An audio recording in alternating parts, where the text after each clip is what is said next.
Welcome back to Lesson 3 on Fantasy Gear Creation. In the last lesson, we took some time to design some shapes and hilt designs for our blade, and now we're going to work on the actual blade portion.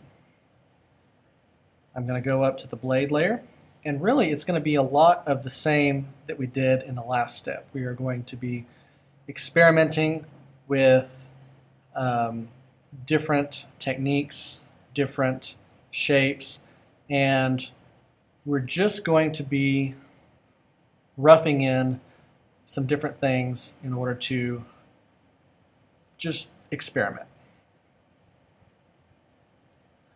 So I'm just going to come in and I'm just going to maybe make my brush a little bit bigger. And I'm going to start assembling a blade.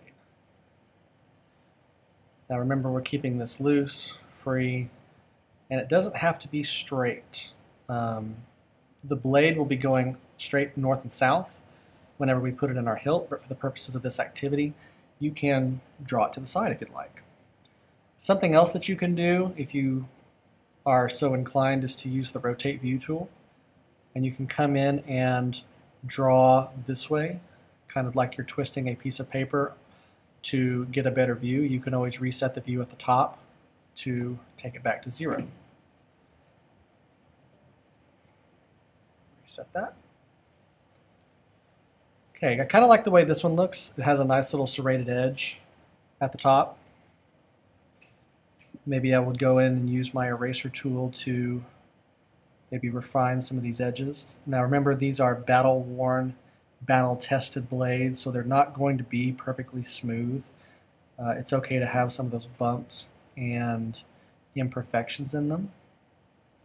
Even professional blacksmiths in this day and age have a little bit of bumps on the edge, a little bit of curvature. So don't feel like it has to be absolutely perfect. Kind of like the way this one looks. Maybe clean up a little bit of the edge here to kind of give it a double blade type look. I'm going to start on a new one. And remember, we're alternating between our brush and our eraser. Feel free to experiment with the different ways that you can bend your brush and your blade to maybe give it a new look. You can also still use that trick that I showed you last time about using the lasso tool. But really, for the most part, this is just going to be experimentation and refinement. Remember, be aggressive. You want your weapons to make a statement. You want them to say something about the person who's wielding them. And you just want to give it as much creative flair as you can. Maybe this blade, for some reason, has 3, like a small cat o' nine tails. Almost looks like a rake. And we're going to do the same thing that we did with the swords and the hilts. I want you to generate as many different blades as you can. Don't confine yourself to one. Don't allow yourself to do one and spend 20 to 30 minutes just refining it.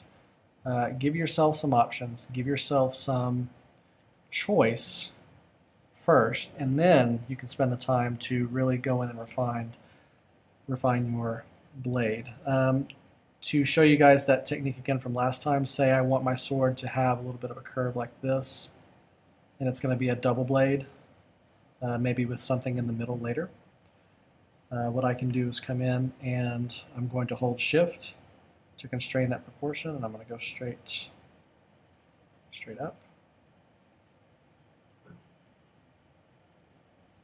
There. And I'm going to come in with my lasso, Lasso it up, grab my move tool, go into transform. Actually, missed a step. I'm going to hold Shift and Alt on my keyboard, and I'm just going to drag it out. Go to Edit, Transform, Flip Horizontal.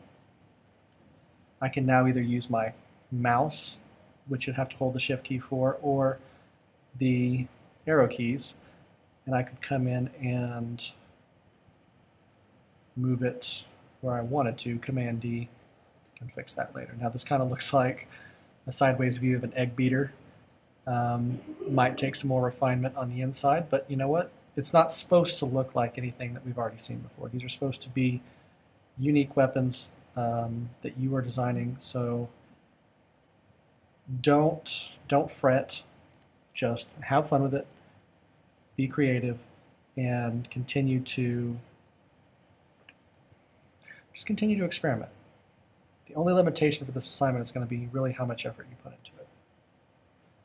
I'm going to go in and do a couple more of these. In fact, I'm just going to get rid of this in the middle here. So generate between 5 to 7 different blades. And in the next lesson, what we'll do is we will take all of our components and we will start combining them into one. And we'll finally start assembling our sword. So I'll go ahead and see you in the next lesson.